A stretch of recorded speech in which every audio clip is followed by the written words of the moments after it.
Mi hermana me hizo firmar como aval para algo temporal, pero terminé perdiendo mi casa y toda la familia se puso de su lado. Nunca pensé que el peor error de mi vida iba a empezar con una frase tan pequeña. Es solo una firma. Es algo temporal. No pasa nada, confía en mí. La persona que me lo dijo fue mi hermana mayor. Siempre fue la responsable, la organizada, la que, según mis padres, sabía manejarse mejor en la vida. Yo, en cambio, era el que iba más lento, el que prefería la estabilidad, el que no se metía en líos. Por eso, cuando ella me pidió ayuda, jamás pensé que pudiera salir mal. Me explicó que estaba iniciando un proyecto. Nada raro, nada ilegal. Solo necesitaba un aval para un préstamo pequeño mientras se acomodaban unos papeles. Según ella, el banco lo pedía por protocolo, no porque hubiera riesgo real. En 3 meses lo cancelo. Ni siquiera vas a sentirlo. Además, somos familia. Esa última frase fue la que me terminó de convencer. Yo tenía una casa modesta, heredada de mi abuelo. Nada lujoso, pero era mía. No tenía grandes deudas, llevaba una vida tranquila. Firmar como aval no me parecía tan grave, porque confiaba. Cuando llevé el tema a mis padres, no solo no me advirtieron, me presionaron. ¿Cómo no vas a ayudar a tu hermana? Ella siempre ha estado para todos. No seas egoísta. Así que firmé. Recuerdo el bolígrafo en la mano. El papel lleno de letras pequeñas que no entendí del todo. El funcionario diciendo rápido es un trámite estándar. Y yo pensando que estaba haciendo lo correcto. Los primeros meses no pasó nada. Ni llamadas. Ni avisos. Ni problemas. Hasta que un día sonó mi teléfono. Y esa llamada cambió todo. La llamada fue de un número desconocido. Contesté tranquilo, pensando que sería publicidad o algo sin importancia. Pero la voz al otro lado no sonaba así. ¿Hablo con el señor guión bajo guión bajo guión bajo? Le llamamos del banco. Ahí sentí una pequeña punzada en el estómago. Me dijeron que el pago del préstamo tenía un retraso de 2 semanas. Nada grave, según ellos, solo querían confirmar que yo estaba al tanto como aval. Colgué y llamé a mi hermana de inmediato. Ah, sí, eso. Hubo un pequeño atraso, pero ya está solucionado. Su tono era relajado. Casi molesto, como si yo exagerara. Te dije que no pasaba nada. Quise creerle. Pero 2 semanas después, otra llamada. Esta vez, el retraso era mayor. Cuando volví a llamarla, su discurso cambió un poco. El cliente grande que nos iba a pagar se atrasó. Es cuestión de días. No te preocupes, yo me encargo. Lo extraño era que nunca me mostró nada. Ni contratos. Ni comprobantes. Ni estados de cuenta. Cada vez que preguntaba, la respuesta era la misma. ¿Es que no confías en mí? Y ahí entraba el chantaje emocional. Mis padres también empezaron a actuar raro. Si sacaba el tema, cambiaban de conversación. Si insistía, me decían que dejara de ser paranoico. Eso se arregla. No metas presión. Tu hermana está haciendo lo que puede. Yo era el único inquieto. El único incómodo. Hasta que un día, llegó una carta. No una llamada. No un mensaje. Una carta oficial. Y esta vez, ya no hablaba de atrasos pequeños. Hablaba de incumplimiento. La carta venía en un sobre grueso, con el logo del banco bien visible. No hacía falta abrirla para saber que algo iba mal. La leí 3 veces. El préstamo llevaba meses en mora. No semanas. No días. Meses. Sentí una mezcla de rabia y vergüenza. Rabia por la mentira. Vergüenza por no haberlo visto antes. Fui directo a casa de mis padres con la carta en la mano. No llamé antes. No avisé. Necesitaba ver sus caras. Mi hermana estaba ahí. Cuando puse la carta sobre la mesa, el silencio fue inmediato. Nadie preguntó qué era. Nadie fingió sorpresa. Eso fue lo que más dolió. ¿Desde cuándo lo saben? Pregunté. Mi madre bajó la mirada. Mi padre suspiró. Mi hermana habló. No quería preocuparte. Ahí entendí todo. Ellos sabían que el negocio no iba bien. Sabían que el préstamo estaba atrasado. Sabían que yo estaba en riesgo. Y aún así, decidieron no decirme nada. Porque mientras yo fuera el aval, mientras mi nombre estuviera ahí, el problema no era suyo. Yo no era el hermano. No era el hijo. Era el respaldo. Intenté mantener la calma. ¿Cuánto se debe realmente? Mi hermana evitó mirarme. Más de lo que pensábamos. Esa frase me dio miedo. Pedí ver los papeles completos. Estados de cuenta. Contratos. Hubo excusas. Carpetas en otra casa. Documentos con el contador. Nada concreto. Esa noche no dormí. Al día siguiente fui al banco. Solo. Y ahí me dijeron la verdad sin filtros. En el banco no me ofrecieron café. No me hablaron con rodeos. Me sentaron, abrieron el expediente y me dijeron algo que todavía resuena en mi cabeza. Usted no es solo aval. Usted es responsable solidario. Eso significaba una sola cosa. Si mi hermana no pagaba, yo pagaba. Y si yo no pagaba, iban por mis bienes. Entre ellos, mi casa. La misma casa donde crecí. La que mi abuelo construyó con sus manos. La única cosa realmente estable que tenía en mi vida. El préstamo no era pequeño. Nunca lo fue. Había intereses acumulados. Penalizaciones. Refinanciaciones que yo nunca autoricé. Cada firma, cada movimiento, hecho sin consultarme. Salí del banco mareado.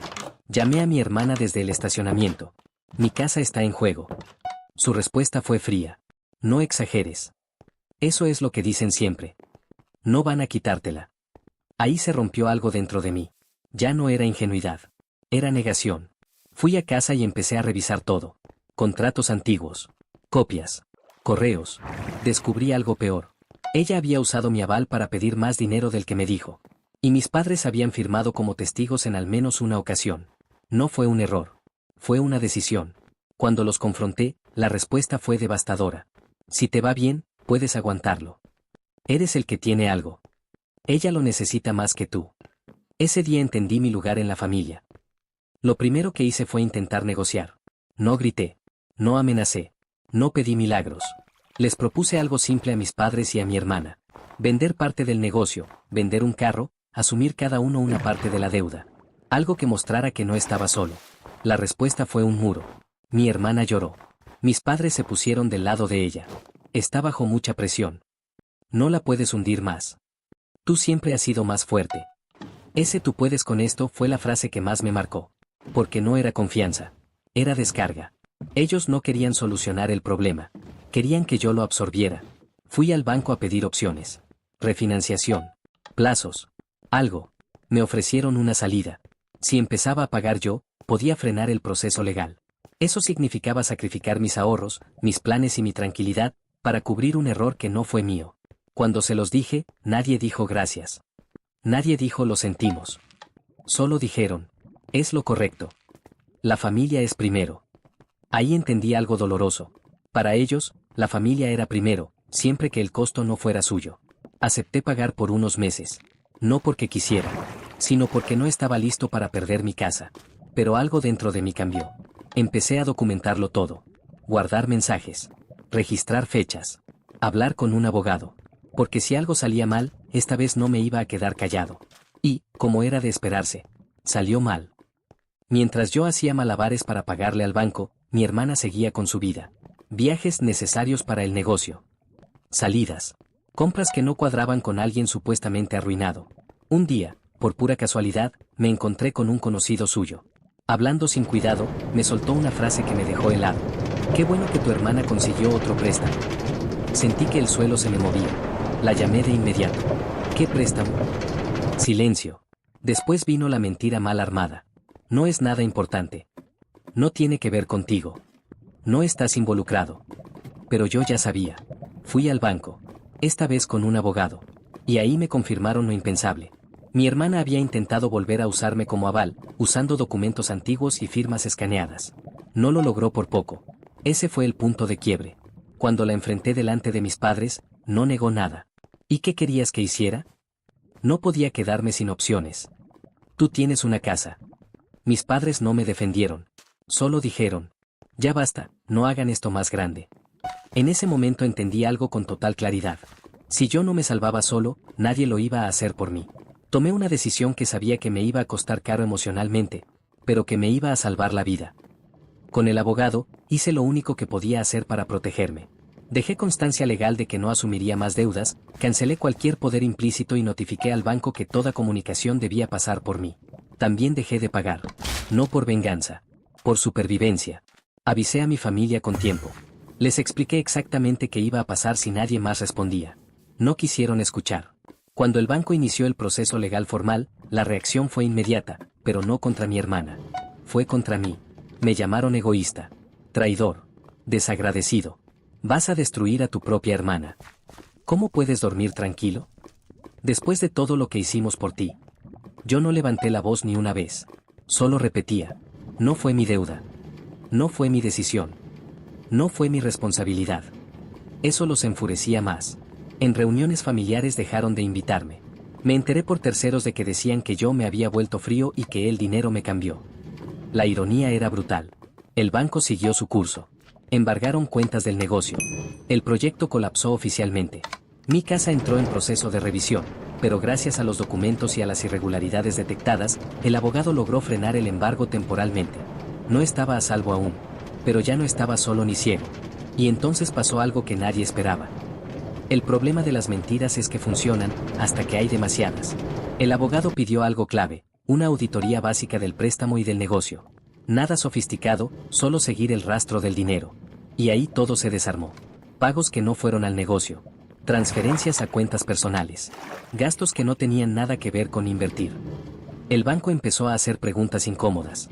Preguntas que ya no podían responderse con lágrimas ni con "somos familia". Mis padres, por primera vez, pidieron ver los documentos completos. Recuerdo el silencio en la sala cuando les mostré todo. No había gritos. No había excusas. Solo números. Mi madre fue la primera en hablar, con la voz quebrada. «Esto no nos lo dijiste». Mi hermana explotó. ¿Ahora me van a dar la espalda? ¿Después de todo lo que hice por esta familia? Pero ya no funcionaba. Uno de mis tíos, que siempre había estado neutral, dijo algo que cambió el ambiente. «Esto no es un error. Esto es abuso». Esa palabra cayó como una bomba. Por primera vez, alguien dijo en voz alta lo que yo llevaba meses sintiendo. La familia se dividió. No por mí, por la verdad. Algunos siguieron defendiéndola. Otros empezaron a tomar distancia. Pero ya no era yo contra todos. Días después, el banco hizo algo inesperado. Retiró momentáneamente el proceso contra mi casa y redirigió la presión hacia ella y el negocio. No estaba resuelto, pero el foco había cambiado. Y mi hermana, al verse acorralada, hizo lo único que sabía hacer.